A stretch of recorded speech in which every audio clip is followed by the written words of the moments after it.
Hi, everybody. Welcome to the show here on the World Wide Web, where I break things down and I connect the dots and I give you the most comprehensive, I try to give you guys the best comprehensive videos out there that, that you can see the reality of the rigged reality that we live in. Now, guys, right now, I was just going to go in and I was going to do my own little rant or whatever. But Corey Feldman, of course, his truth, someone is actually streaming it right now. So what I'm going to do is I'm going to let this play because this is his movie, and then we're going to talk about it. And so, guys, please share this video because I think I'm going to delete the information that's here. So this is already playing. This is Corey Feldman's, Corey Feldman's truth movie on his sexual abuse or whatever. So, guys, I got a copy of it. It's going on live right now by someone. Please share this video because you're probably not going to see it again. Here we go.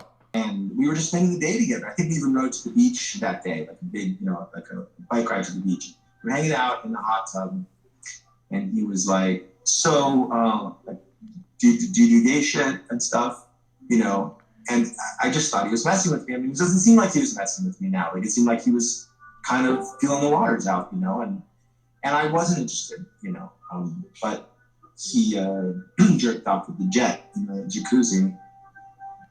I mean, I assume that he got the impression that I wasn't into having sex with men, But I also think that, I also don't necessarily think that he was partial to men. I think he was partial to women, actually.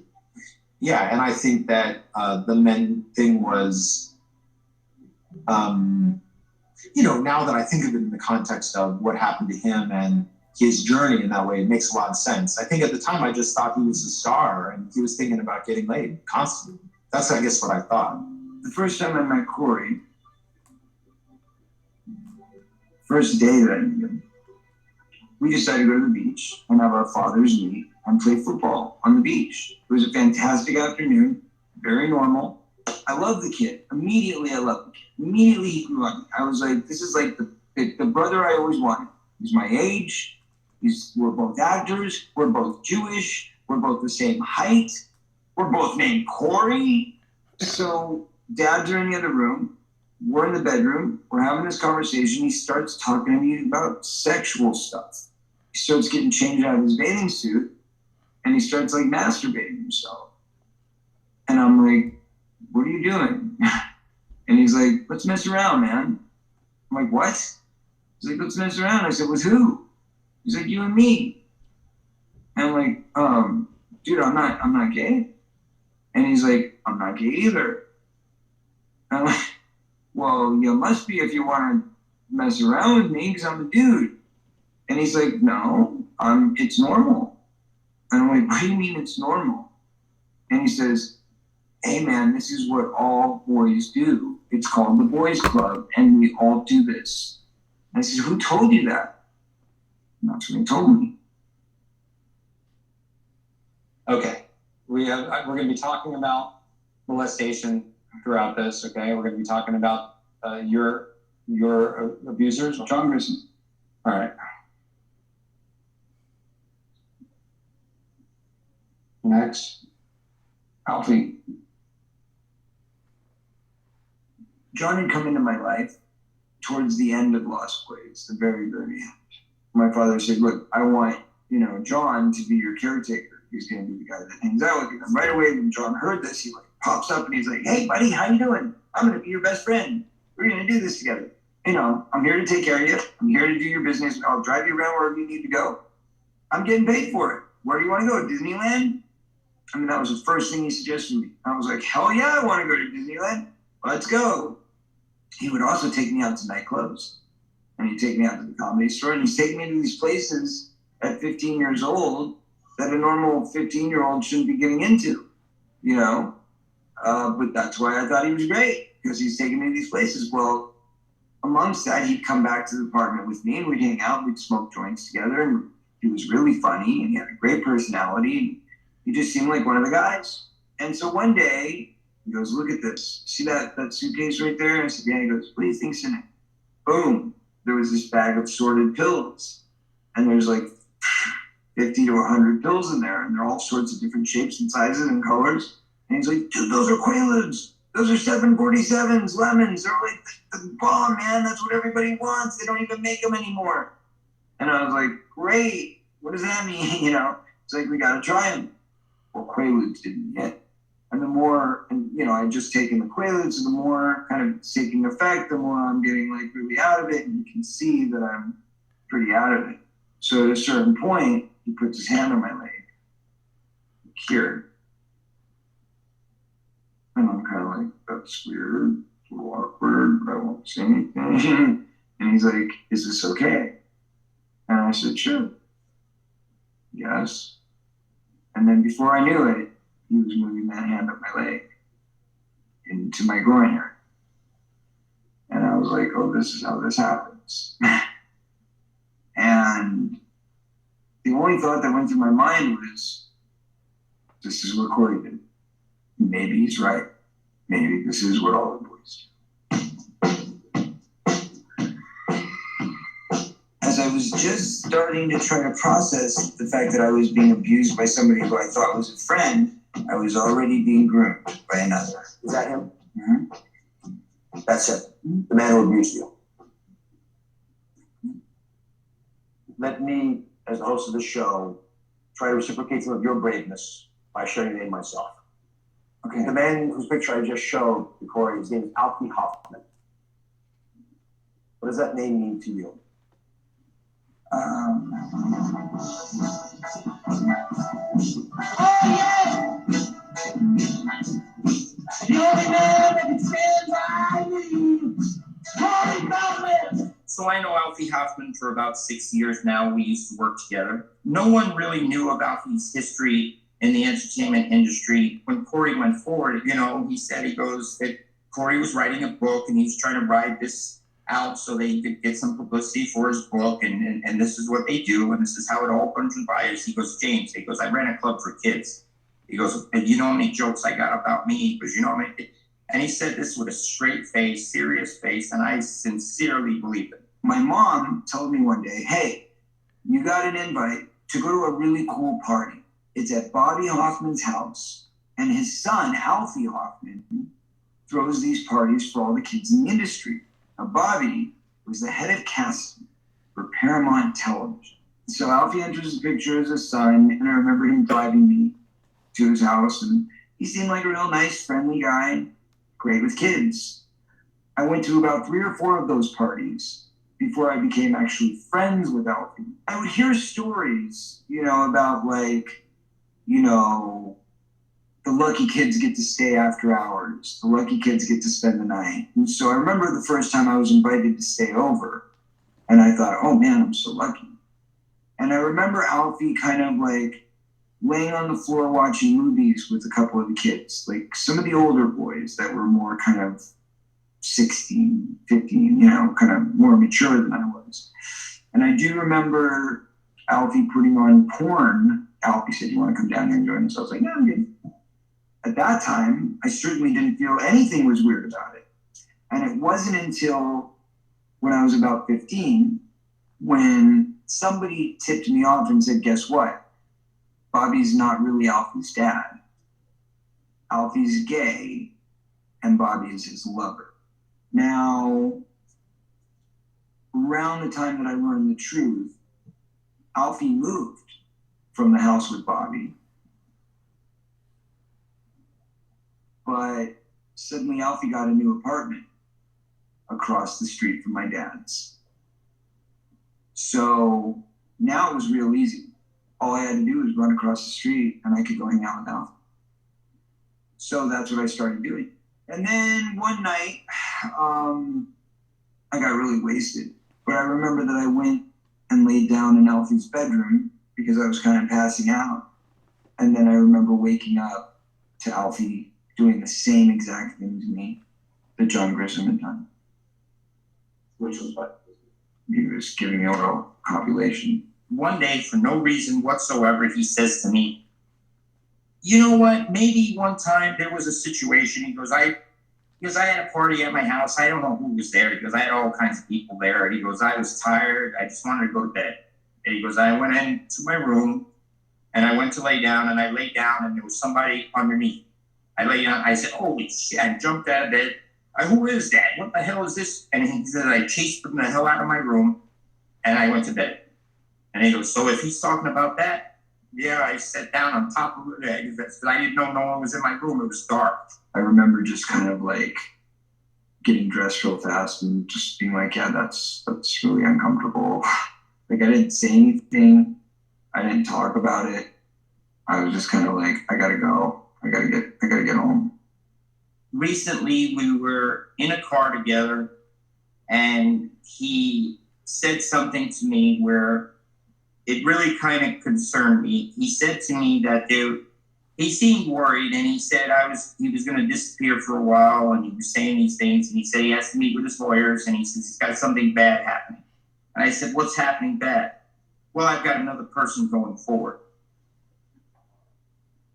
Alfie wants me to talk to Bob Feldman, Corey's dad. And he goes, I think he should work with us. Maybe you can get him to work with us.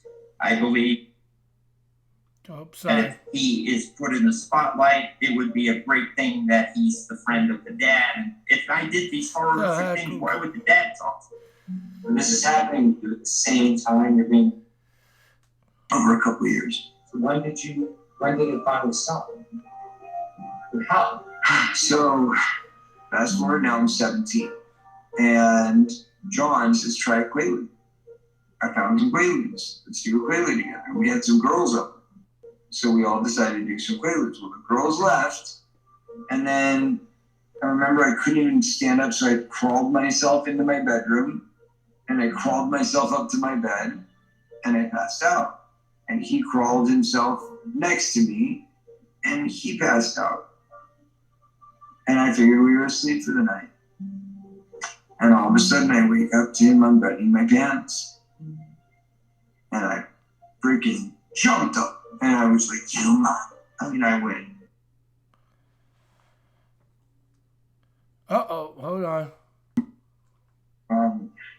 Grabbed his shoes and just like went running out the front door, running down the street.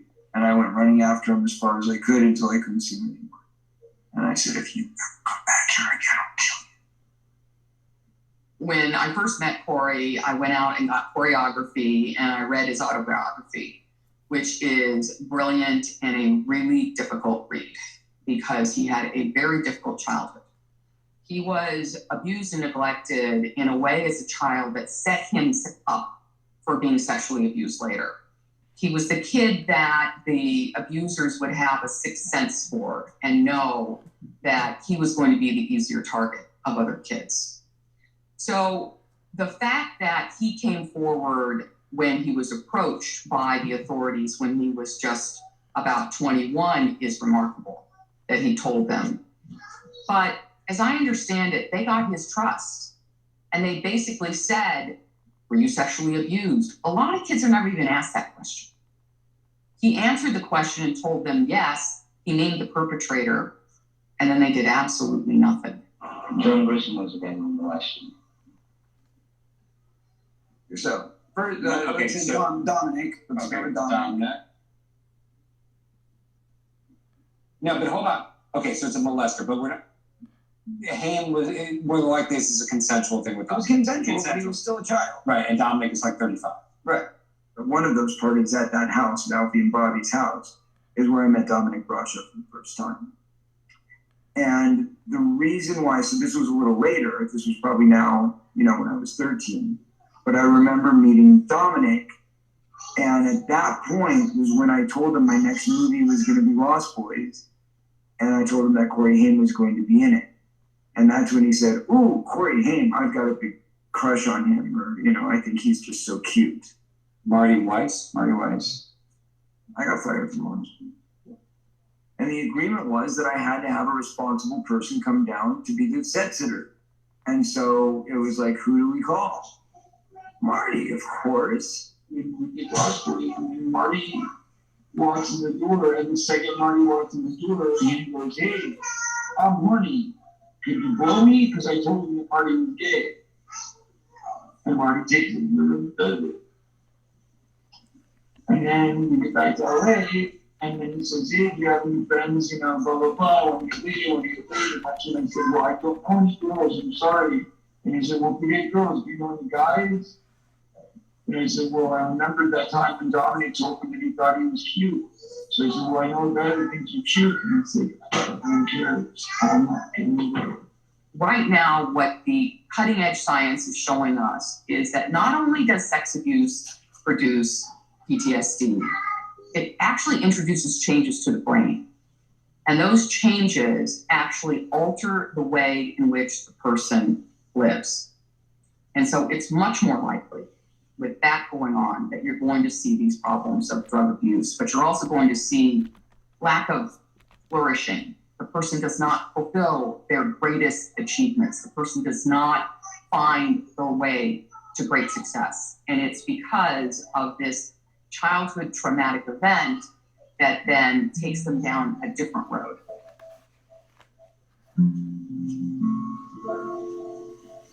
You can't be blind to what led him down the path that led to him dying. Okay. Right. All right. So now we've got a situation where this inciting incident that happened on the set of Lucas, it led to have drugs, destruction, to the point where his body just gave up. Or he was a kid. You were a kid when all this stuff went down. What's the most powerful way to do that? To take away the power of the people that are hurting these children. And it's to speak up. So then tell me who raped Corey Haim.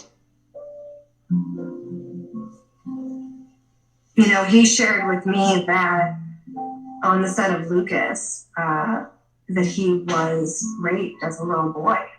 And I remember thinking, like, oh, wow, you know, raped as a little boy. And he told me that, you know, it was his co-star. And he told me that it was Charlie Sheen that did it. He mentioned Charlie Sheen, that he had worked on a movie. And I don't know if he just wanted to get it out or, you know, he just wanted to let me know that, you know, I was kind of shocked that he, you know, he says, oh, come on, I want to tell you a couple of things about friends that, you know, that I went through. And he mentioned that on a movie he had worked on. And then I said, well, who is it? And then he says, Charlie Sheen. So I heard that Charlie Sheen had I heard it in the context of rape? No, I hadn't heard it in context of rape. I had heard it in that he had said to him, "This is what men do." Shit, I've personally heard a story about Charlie and Corey Haim probably. At least a dozen people probably in my inner circle knew for sure. It was pretty much common knowledge. I mean, everybody, it was kind of unspoken. I mean, Dominic always talked about it because he was obsessed with it. But you know, everybody seemed to be under the impression that Charlie Sheen was diddling him on the set of Lucas. Haim told me specifically about what had happened to him on the set of Lucas. He told me who had done it, who had abused him. I found it hard to believe.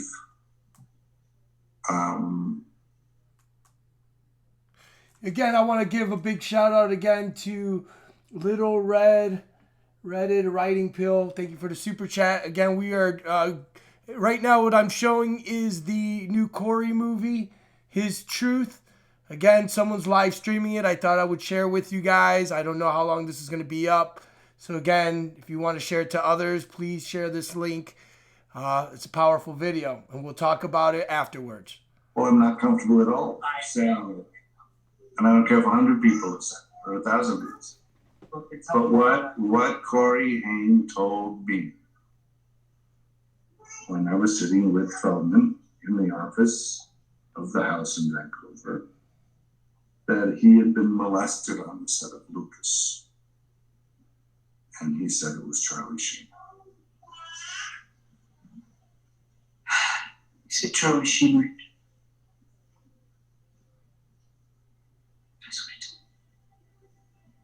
Charlie Sheen, the actor, was the main culprit So into Corey Haim, his best friend's rape. this wasn't like a one-time thing he said in passing.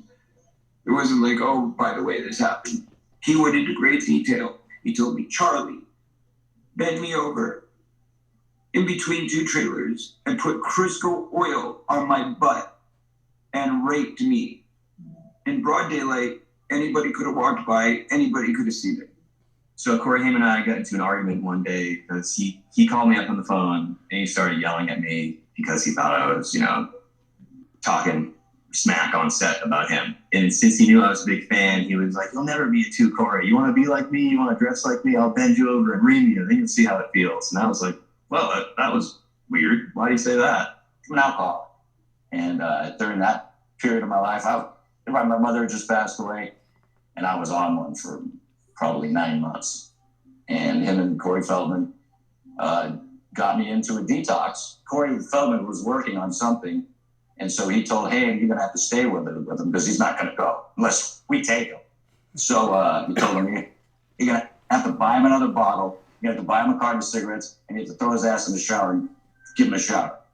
And he did. Well, I had a plate glass shower, so they weren't going to let me stand in there alone. So he just slapped me up against the wall because I was ready to fall through. And I fucked that up.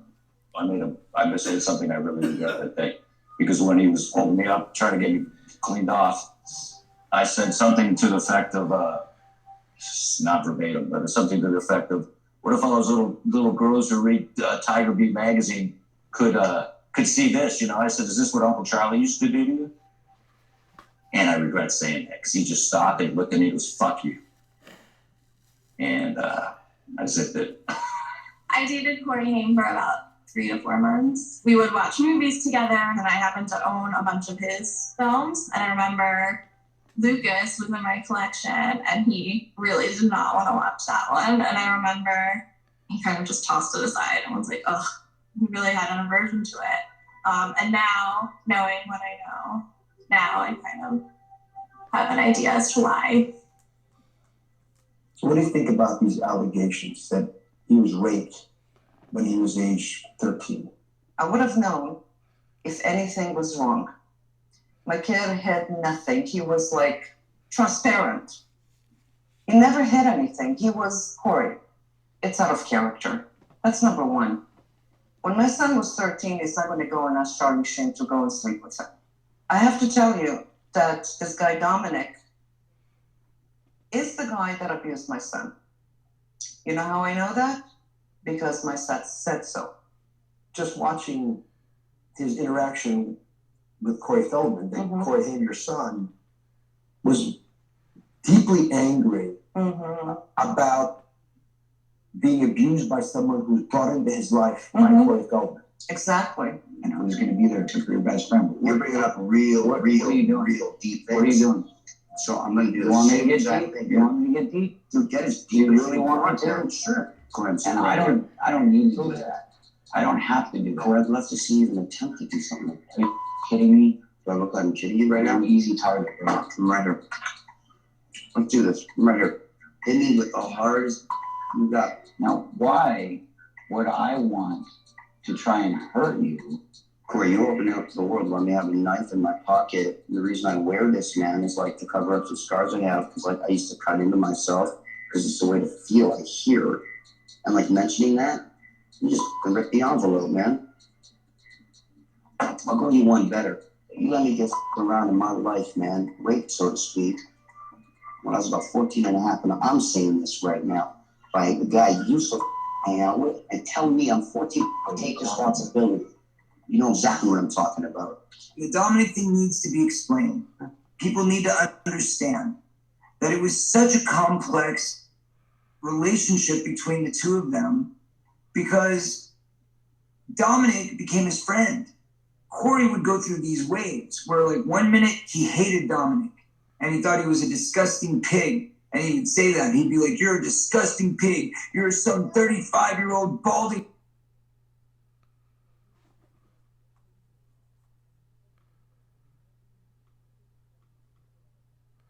Oh, well, it's gone here, guys. Well, Oh, do a hold movie on. together or like going to a club or whatever. And I'm like, I don't get it, dude. Do you hate him or do you not hate him? What's the deal? You know? But then you cast Dominic and Corey in 2 movies. Yeah. Okay, so we did National Lampoon's Last Resort together, and Corey thought it was a great idea to give Dominic a cameo in it. So we put him in the movie. That was our decision mutually to help him out and give him the spot. And then, of course, as soon as he's on the set, Corey's like, why is he here, man? I don't want him here. Like, well, you told him to hire him. What do you want to do?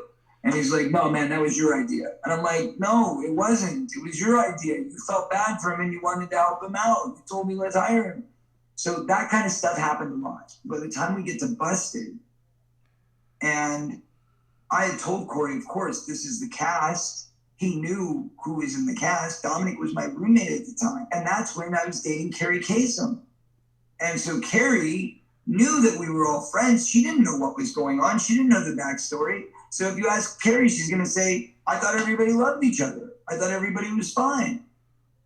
We were all kind of living together. And Dominic was there and we would hang out. And all I know, and I know for sure, is that there was no issue. And Dominic clearly loved Haim and was his friend. Finally, around right after Busted is when it really seeped in. And I said, you really are serious now. Like, you're not going back anymore. You're done with it. Like, you really don't like Dominic anymore. And he's like, man, you know, it hurts me that you're still friends with him. It hurts me that you're still hanging out with him. And that's when I told Dominic, yeah, to get out. And there you go. And I moved. I moved in 95. I got my own apartment. I kicked out Dominic. And that was the last time I ever hung out with him. I don't know who else, Dominic. This now is refusing, obviously. What is he going to say? Oh, yeah, it was me. It's doubling up on what Feldman said with Charlie. Feldman came up with Charlie because he's embarrassed. He doesn't want anyone to know that it's Dominic. He kept saying Charlie. Corey was 11. And I keep saying, Corey was in school. He didn't even start working. There's footage of Judy, Corey Haim's mom, talking to Dr. Oz, saying, you know, that you're full of crap. Dominic was the one. Dominic was the one. Dominic was one. Well, Dominic was one of the ones. Right, but you could see that the way Haim would kind of go back and forth a little bit. Isn't it possible that to his mom he would always say, "That's the guy. That's the guy. That's the guy"? And well, then why was she still letting him go out with him all the time? I had the assumption that Judy was a friend for life because I was a friend with her child for life, and I assumed that when he was gone, that our closeness would never change. So when all of a sudden you see her doing these things and you see her lashing out and saying these awful things, you go, God, why would you do that? That hurts. That's not fair. You're putting the blame on me instead of taking it yourself. That's not fair. So that gives you a little anger, but the real anger comes from when you see that there's an entire conspiracy that's been formed of at least 30 people who are working in conjunction with one another, I believe all under the guidance of her. When I found out that she was at the top of the treehouse for all of these things. Goonies star says that he was attacked last night. He's talking about this alleged attack on social media. Now, according to the LAPD, they were made aware of an assault with a deadly weapon at 10:45 last night. Feldman also tweeted that he has been threatened recently on social media. He also referred to something he called a wolf pack. So I am trying to write a concise letter to Detective Hickman, who is the detective who investigated my stabbing. Basically what's going on is the wolf pack or whatever, these people have come from the other side of the country. And basically they've come to town to ambush me, harass me, stalk me, and who knows, possibly harm me and my family. So I would like to get a protective order. So I went to the police station. We asked them if they would give us a protective order. They said that they could not because they felt that this may be directly connected to the stabbing case. So they said, reach out to the original detective. So I reached out to Detective Hickman, and she said she cannot verify at this time that they're connected, but she will give this to secret investigations or something like that. Anyway, it's a special crimes unit. Special crimes can actually set up a task force to deal with celebrities who are getting stalked, celebrities who have these types of problems. So they actually have something in LA that's set up specifically for situations like this. So I've got to now put all this into a letter so she understands the history, which is going to be not easy. All right, so here's the thing. So my whole thing is, it took me a couple of days to figure out and follow what you've been telling me in terms of all the people, all the different players. So I just want to make sure for everybody that I think it's best visually to just show. Well, to try and maybe find all the roots of everybody, like a family tree. Okay, so you said start with Feldman first. Feldman on that side. Okay, explain one sentence. Who's Feldman? The followers and fans that follow me on Twitter mostly.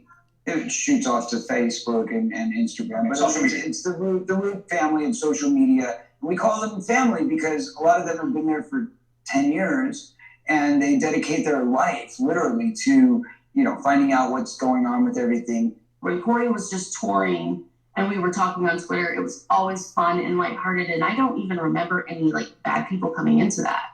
It was when he did his first campaign, when he stopped touring and decided to try to help the children. That's when they came out, and it was like a swarm. I have this tweet on my phone of what Corey said, and what basically caused the dam to burst is this tweet that he said that said, I'm hatching up a plan to come forward and, expose these predators that are pedophiles in Hollywood. And after that happened, it was all bets were off. And the floodgates opened and the dam burst, and all these Twitter messages and just everything came flooding in. It was like, as soon as I finally said, okay, I'm gonna say something, the next 3 days were insane. I almost got run over by 2 trucks, and I was literally saved somehow miraculously within inches of my life. I don't know how I was saved that day. It was a true miracle. But all I can say is that God saved me for a reason. So then the next day, a couple of my band members were arrested. And the press lied and said that I was arrested. And then the third day, I got a call from the Inquirer that they were going to print the Sheen story, which led me to remember every moment of my life, like everything flashed before me. And I suddenly realized I don't need to be on this tour. I need to keep my promise to Corey. And I need to get my truth out there no matter what. I was terrified because guess what? People want to kill him because they don't want what he has to say to come out. Wolfpack. So I know this. Start with Bobby Wolf, because I know that's the guy. No, we start with Judy Hayne. Bobby Wolf, obviously. Okay, so that's this guy, and he's some fan. I don't know how you spell him. He's just a fan of what? I have no idea. You've never met him or never met him, never spoken to him. It's somebody that started working with Judy. The Wolfpack is doing things on social media like Twitter messages, Facebook messages that are threatening you, disparaging you, defaming you, accusing you of bad things. And going after my fans and attacking them and basically telling them that they don't want to participate, they don't want to support me, it's all a sham. And when they don't listen and they keep defending me, then they start attacking them personally. You're saying Judy's part of the Wolf? I think Judy is the queen of the Wolfpack. Okay, and how does she know Bobby Wolf? I mean, Courtney, you want to say, right? I think she's definitely working with the Wolfpack to discredit and defame Corey for sure. I made videos for Judy Hayne for 6 to 8 months trying to discredit Corey Feldman because that's what she wanted. All of Corey Feldman's disappointments and what a fool he is, but it went a lot deeper than that. And it got really vicious and really mean. Yeah, we've got screenshots of all of these group combos with Judy and Bobby Wolf. Judy would be in a chat room on Facebook with the people that were making these videos, were tweeting out horrible things. And she was in the chat room with these people, telling them to call social services and have Corey's son taken away.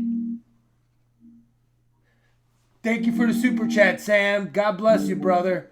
Thank you so much. I also have one that says we need to brainwash people about Corey Feldman. And she's saying this to me. And in this chat room. Yeah, seeing her part of these conversations, encouraging things like this was really upsetting. I question, is it being done because they don't want something to come out? Are they trying to hide something? What's the deal? Well, I've had an opportunity to look at some of the emails and text messages from Corey's mom. She's upset that Corey Feldman identified Corey Haim as a victim of child abuse. And it's really sad reading her stuff because she's obviously a mother that's deeply in pain and trying to protect and preserve the memory of her son. In reading her stuff, I could feel her pain and her desperation. And I think the way that she's coping with it is slandering my client, defaming my client, libeling my client, organizing other people to go after my client. Somehow she's finding some solace and peace of mind in this activity. I think Judy is terrified that someday the truth will come out about things that she's done or things that she hasn't done. I think she knows she's responsible for things that happened to him. Now, guys, and let it happen. Again, Judy and I had exchanged many emails. And this is what I say, guys, that the elitists, the Illuminati, these people will sell their children, they'll sell their kids for fortune and fame. And this is what's happening. This is why Corey Haim's mom is against a lot of this stuff coming out, because she let it happen. She's probably part of it. That's the reality, guys. This is what happens in Hollywood, Satanwood. This is very sad. This is shocking information. Again, what we're watching is Corey Feldman's film about his truth and the rape of both of them. Right on the money. And then I have to answer questions that I may not want to answer. In another email dated April 17th, 2011, she writes, Charlie the Nutcase was in Toronto for the last 3 days. I called his manager a while ago while I knew Charlie was coming here. And I told him to have Charlie go to the cemetery and visit one of his co-stars and learn something. I don't think he went. Big surprise. Would it surprise me to know that Corey's mom already knew about the Charlie Sheen rape? It would not surprise me that she knew about it. Would he tell his mom? Yeah, because they were like buddies. You know what I mean? Like the kind of relationship they had. I think he told her all kinds of things that were, I don't know how long the movie is. It's almost over, I probably. had a conversation about it after Corey was dead. And we'd had conversations before that, but she pretends we did. And at that time, she said, well, I only knew this 4 years ago. He only told me this part of it 4 years ago. I said, Judy, that's impossible. It's impossible. Because we've talked about this stuff before. She's like, I knew something happened, I just didn't know the details. But then he finally told me. But here's the kicker. The kicker is, you know. Right. Yeah. So why not be a fucking man about it and tell the world what you know? Yep. Charlie Why not Sheen. go out there and say, you know what? Yeah, this happened. My kid told me he was raped by a man on a set that I brought him to. And I feel terrible about that. But you know what? I got to pay my dues because that's life. You suit up, you take responsibility for your actions. Wow. It's your responsibility, Judy, and yours, not anybody else's. Wow. So stop blaming it on me and stop blaming it on other people. Grow up. Sad. Let me ask you this. What if I told you that Judy knew that Charlie had done this to Corey? Judy knowing that Charlie had been molesting her son, her child, her blood, the one person in her life that she was supposed to protect at all costs. Yep. One of the most horrendous things I can possibly imagine a parent doing.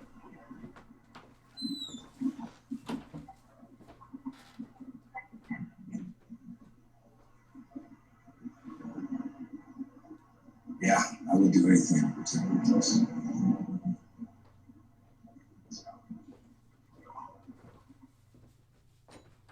Was there not an adult on set that should have been watching these things. Where were the adults when Corey Haim was being molested? Yeah. What mom would leave her child to be open to that? The real question is, who's responsible? It's not just a person. To me, the studio is liable. Yes. The studio is completely liable because they have to provide a safe working environment for a minor child. There has to be a guardian or someone present that the studio is paying to monitor that person. They're usually getting schooling. So the child should be protected. If the child's not protected, I believe the studio is completely, absolutely liable. It's just like if you're going to school and you get raped at school by a teacher, the school district and the school is liable, not just the teacher. Extra effort has to be made to protect children. Hi, this is Detective Johnson, the LAPD. Messages for Corey. I got a call from the district attorney's office. They, as you know, are unable to file your cases because of statute of limitations. From creating legislation. But we today can stand together in the face of this atrocity, and we can work together as one to protect the children of our future. We must preserve innocence. We must preserve the innocence of our children. And let me say one other thing. We must pass the CPA. It's time for this legislation to take hold. And remember, for the vast majority of child sex abuse victims, they delay their disclosure of the abuse. And for most, it's in the 40s, going into the 50s. The median age, the middle age of the two ends of the spectrum is age 48. The average age to come forward as a sex abuse victim is age 52. And what's the statute of limitations? In the state of California, it's conveniently half of 52, it's 26. California actually has the loosest statute out of all the states. We're like in the top tier. That's how scary it is. Because we just abolished it from 2017 on. It's just looking backwards that we can't bring those cases forward. So if we could roll it back, then we'd be in great shape. Then I could get justice. Then Corey could get justice. Then all the kids who've been molested in the 80s and the 90s and the 2000s could get justice. But as of right now, where it stands, is anything that happens from 2017 forward, no more statute. What he's been helping with is the statute of limitations reform. And he came out to New York, to Albany, spoke to legislators, held a press conference. He's a whistleblower. He's a classic whistleblower in a particular arena. And so he's really, really important to Child USA and also to the movement. Child USA is the nonprofit I started for the purpose of continuing what I've been doing for 20 years, which is fighting for children's rights and access to justice for the victims. I did not know about what was actually going on set until much later. I really learned mostly from Corey Feldman when he and I appeared on Dr. Oz at the end of 2017. He essentially came on TV.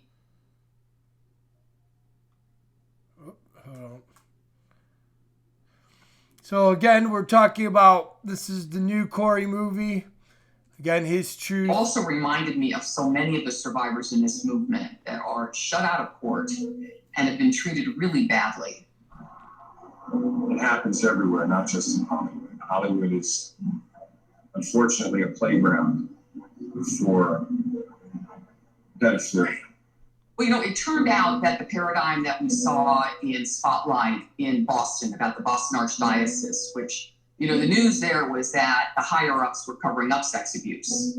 We knew there was sex abuse before that, but we didn't know that men in power were actually covering up for the pedophiles. Once you saw that paradigm, then all of a sudden we could see Penn State. And then we could start seeing it everywhere. We saw it in Larry Nassar most recently. Hollywood is just another example of people in power, adults protecting themselves and their money at the expense of children. It's powerful, guys. This is the system. The corruption, the manipulation by these bastards. In 2004, actor Brian Peck was convicted of sex with a child. Since been working as a dialogue coach on anger management. Speaking to someone familiar with the show, we were told the decision to hire Brian Peck came down to Charlie Sheen himself. The recommendations were, though, because some time had passed, he was going to be allowed to stay on set providing no children were present, and his time off set would be limited to Charlie Sheen's trailer.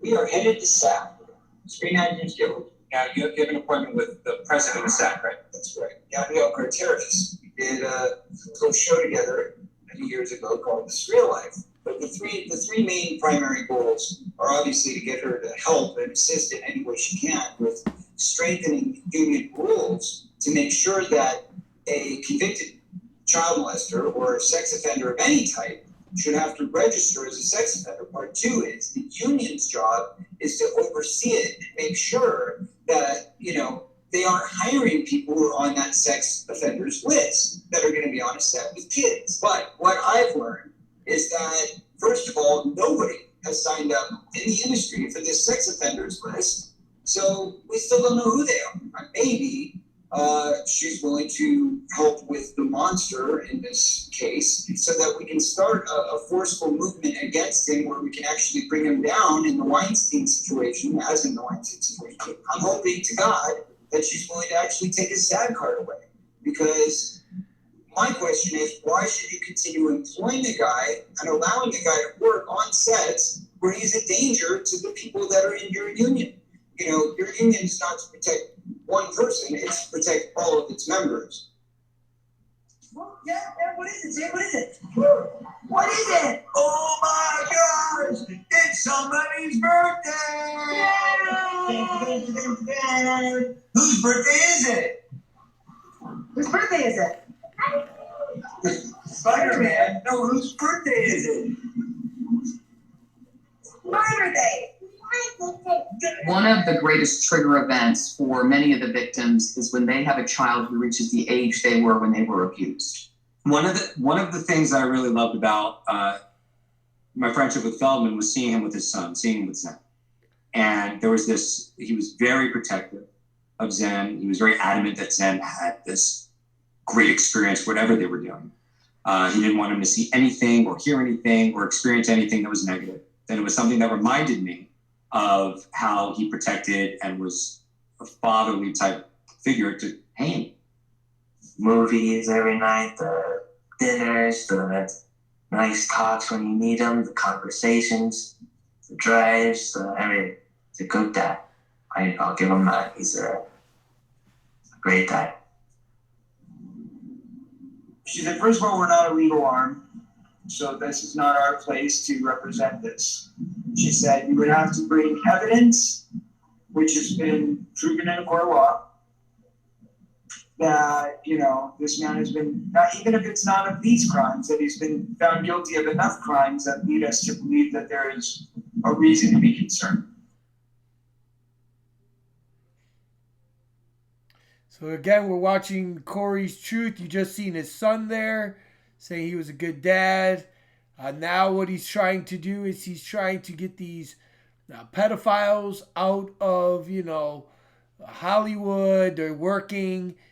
They shouldn't be able to work. They're sex offenders, So that's what he's trying to do now, is trying to, help clean up Hollywood. But again, folks, Hollywood is completely, to get those victims corrupted. If they will call and report it with SAG. If we find that there's multiple people that have issues with this one person, then it does give us a reason to be able to actually take action. But until that happens, we have nothing. Would I sign over any of my children to anyone other than me or their mom? On a set. Would I ever? Fuck no. Yes, Tom, there is something wrong. Anthony Edwards talks about being just 14 years old when his mother, quote, opened the door for me to answer honestly about the rumor she heard about Gary Goddard, who was my mentor, teacher, and friend, being a pedophile.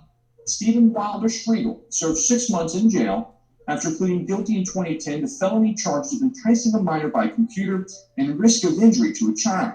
A Fox spokesperson says we were not aware of his background during the casting process due to legal limitations that impede studios from running background checks on actors. Federal grand jury in Utah charged Stoney Westmoreland with 1 count of coercion and enticement. The actor appeared on Disney Channel sitcom Andy Mack before he was arrested for allegedly trying to set up a sexual encounter with a 13-year-old he met online.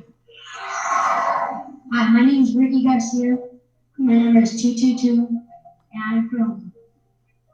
So Joby, he started managing me at 12, and it was for years, until I was 14, 15. For a couple of years, it was just like, oh, we're buddy. Like, he's just gonna treat me like a son and stuff. And my mom always referred to him as a father figure. He paid for a lot of things. Now that I think of it, he would sometimes help on my rent. He would sometimes help, like, he would take us out. He would take me and my mom out to dinner a lot. That was also a thing. And so I think that was another way that he made my mom just feel safe and comfortable. We would go over to his house, and sometimes my mom wouldn't stay, and then, like, I would be sleeping over, but I'd actually be sleeping in his bed. I mean, anytime my mom wasn't there, I'd be sleeping in his bedroom. It was like natural. Like, I would go in, we would like watch TV together, and like we would sleep on the bed. And he'd like want to hug and like, get close and stuff. And in my head, I still just didn't think that was weird.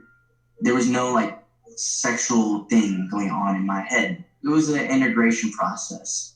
I was like, he was slowly just trying to open me up and just try to like say, hey, like, you don't have anything to worry about being around me, Like, anything goes at my place, I guess. I remember I had my first drinking instance and, like, blacking out when I was 15 with him. We had just came off X Factor. We were in Catalina Island doing a writing session. No parents were allowed to go. We were at a house. There was already alcohol at this place. And so we drank to an excessive amount where we started vomiting. Joey got me naked, and he bathed me because I was drunk and I had vomited. Once we got the Burke William membership, that's when he's like, oh yeah, you just get naked in here, and like, I'll take my clothes off in front of him, and that's when I'm like, oh, like, it's just normal. Like, he's seen me naked. He had to help me. There's this little thing that we would do with our fingers, like, and we would just it would be silly. It was just this little thing that we did. He would do this in the car.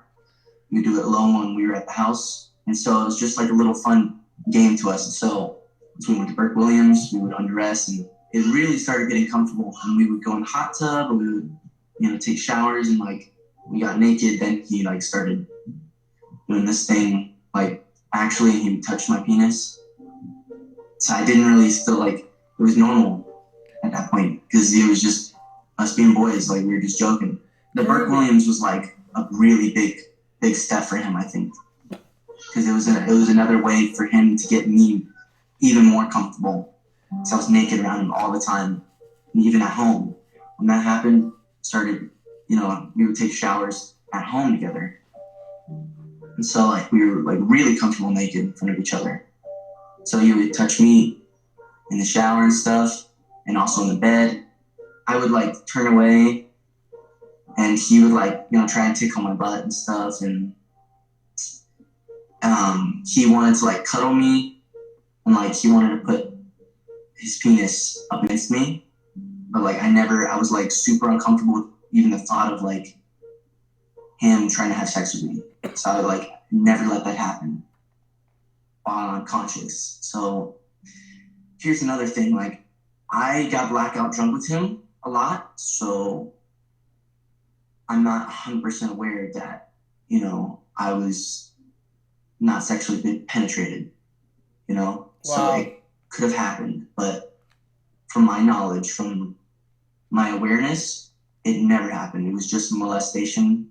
But like I looked up, the actual definition of rape is unlawful sexual activity. So like, and by definition, you could say I was raped. Wow. When we were growing up, it's no secret that producer sleeping with his actress or that, or watch out for that guy, he likes little boys. But nobody goes, oh, that's wrong. Really? Who? Well, let's get somebody on this. They just go, oh, really? Okay, good to know. People don't realize, everybody always wanted to say, Corey's going to out a bunch of executives with this movie. I'm not outing a bunch of executives with this movie. What I am doing is saying that it's not the executives, it's not the studio heads, and it may be, but it may not be. But in most cases, it's the manager, the publicist, the agent. You know, it's the little guys around the celebrity. That's the point, is that you can go back to the early days of Hollywood and there's stories about Mickey Rooney. There's stories about Judy Garland. There's stories about Coogan, you know. Now, who knows what's real and what's not? Shirley Temple, we hear stories about them all. Does that mean it's real? Or is it just myth? Is it just lore? But here's the thing that gets you. You look at cases that have been public, from Tatum O'Neal all the way through Anthony Edwards is the next generation. Then you've got the Coreys. Then you've got this one, that one. But then Thorne, you hear about all of these kids coming forward right now. the kids, these children need to be protected in a work environment. Amen. I didn't know until getting into this that there are laws in place that just aren't being enforced to protect children from predators in the workplace, where kids literally, I can't think of another business where kids come to work. 3-year-olds come to work, babies come to work, they get paid, and they're on sets. And sometimes there are people on sets that should not be there. Background checks, laws, regulations, kids. There cannot be enough when it comes to protecting kids, especially on the set. You got all this money involved. It's not a school with a little budget where they can't get new textbooks. You're talking $150 million movie. You can't have a couple of people make sure that nobody runs off with this, the kid. Come on. We can absolutely do better. Children are not just second-class citizens. They often just don't count. And so it's very easy to pass laws that say you must report child sex abuse. It's easy to pass laws that say that you must sign up and say that you're an agent and you're going to be working with children. The problem is enforcement. People don't do things unless they're required to.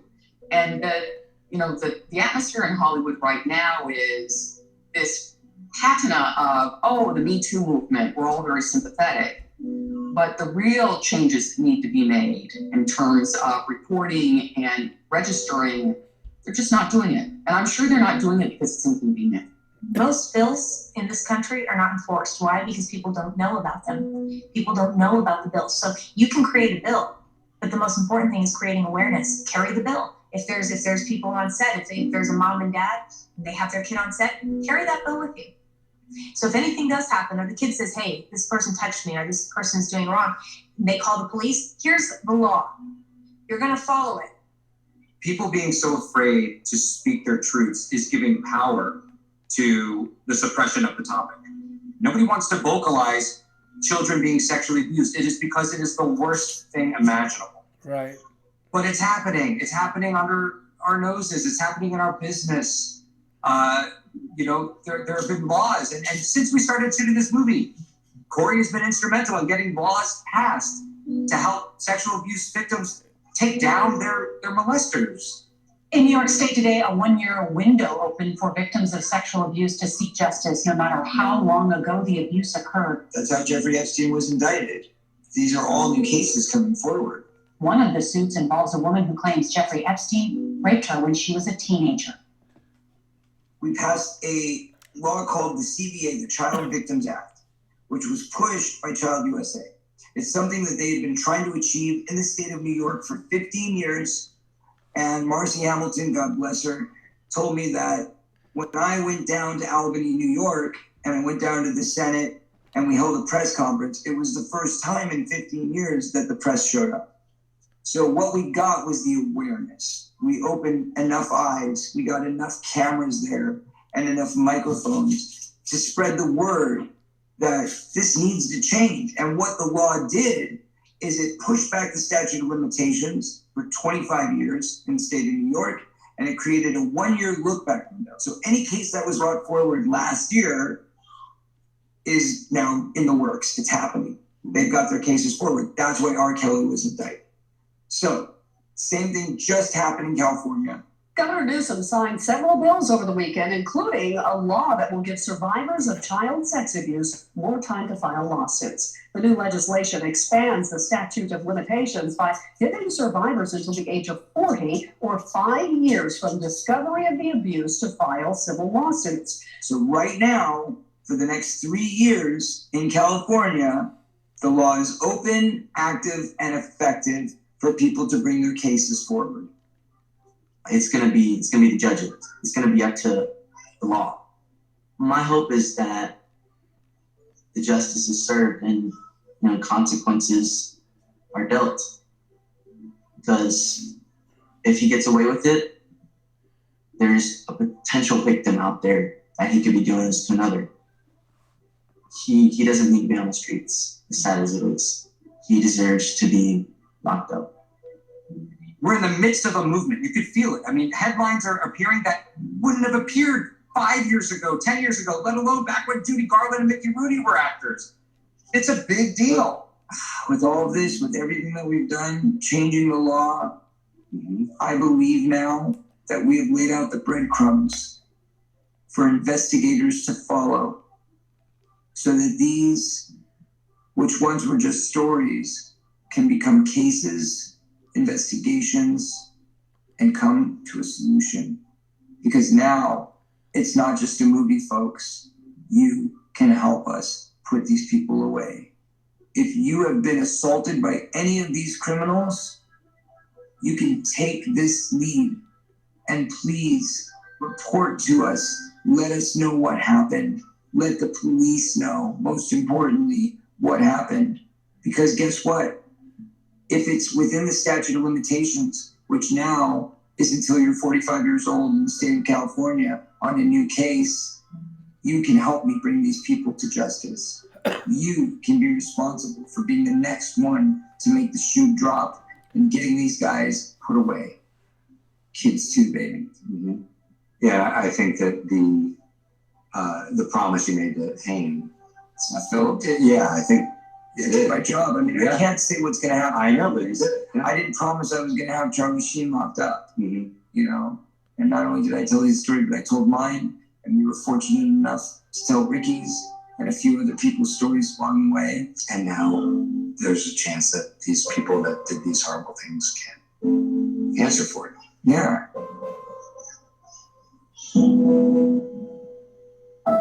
So this guy was shot 1 year afterwards.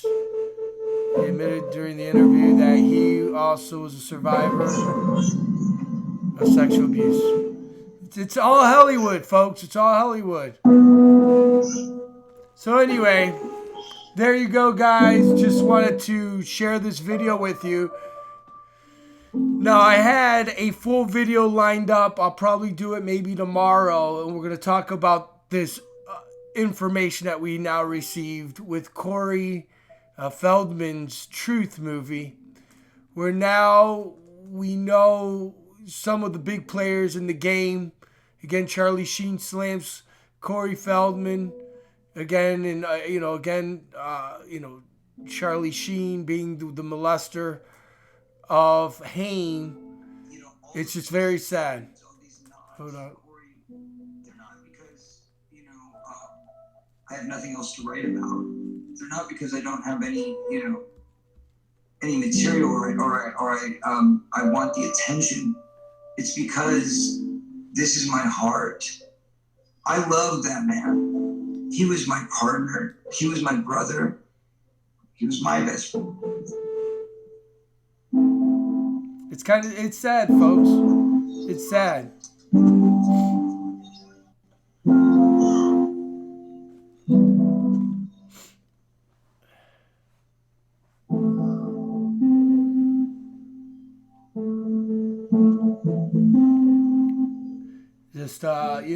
Just complete, it's heartbreaking. This is what's going on in Hollywood. These are the occultists, the Luciferians that are running this world. I know you guys wanted to see this video. So I seen it. It was weird because I have a full show ready. And then I seen this being played and I knew I had to live stream it for everybody here. So Yeah, guys.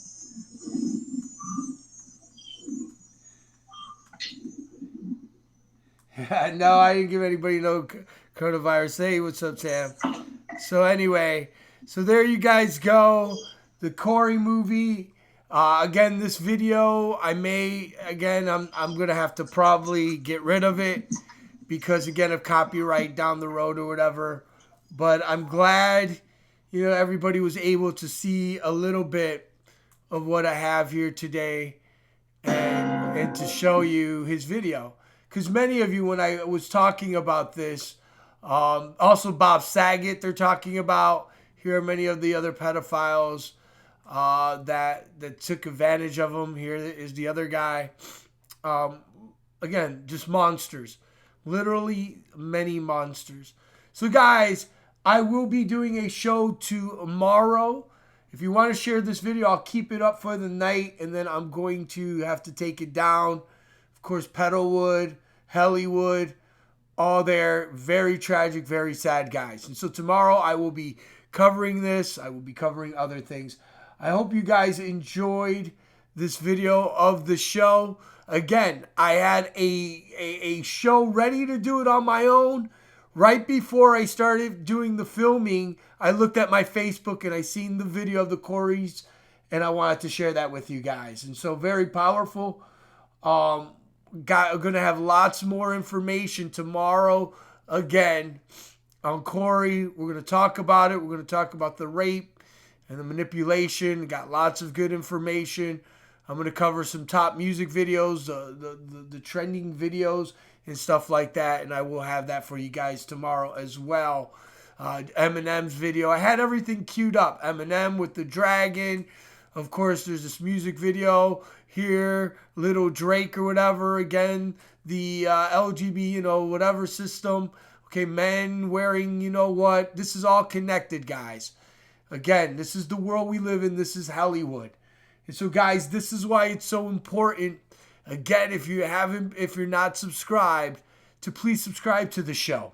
Where, again, I break down the curtain. I show you with their words, their sayings, their symbols. This is what's happening. What you have just heard today was a reality. And there's no debate. Yeah, I've been pretty, strong on Corey. I mean, I'm not going to lie, but, watching this video, here he is.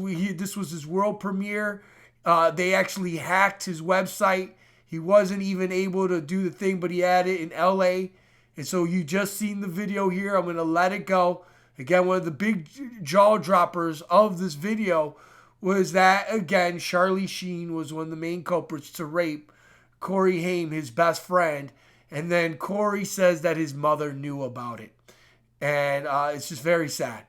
So again, guys, I will be covering this stuff again tomorrow. We'll talk about it. Again, we need to pray for people. We need to pray that people see the reality. We need to pray for these victims. Corey Feldman promised to reveal the identities of the person that raped him as a child. His live stream documentary was supposed to have played tonight. However, his live stream and website was crashed. At the point of inability to air, the show was canceled. So someone hacked his website. This is a reality today on this live stream here. You have just seen it. Again, the 6 people. He talks about Alfie, Marty West, John Grissom, Bob Saget, Charlie Sheen, and so many others. It's all there. It's all there. So there you guys go. This isn't a conspiracy, a conspiracy. This is a reality that is happening in Hollywood. And we need to protect the children more than ever. Thank you again for watching the show here. Again, please subscribe. Thanks everybody that gave to the Super Chat. It really, really meant a lot to me. I know Sam was on here. Thank you again, Sam, for the Super Chat, and Little Red for the Super Chat as well. Really appreciate it. And again, guys, I do these shows because I love you. I do these shows because, again, I want people to see what is happening. I'm going to leave the show up for a little bit, and then I'm going to take it down so then you guys can see it. Because, again, this is probably going to be copyright or whatever. I don't know. but I want to share this with you.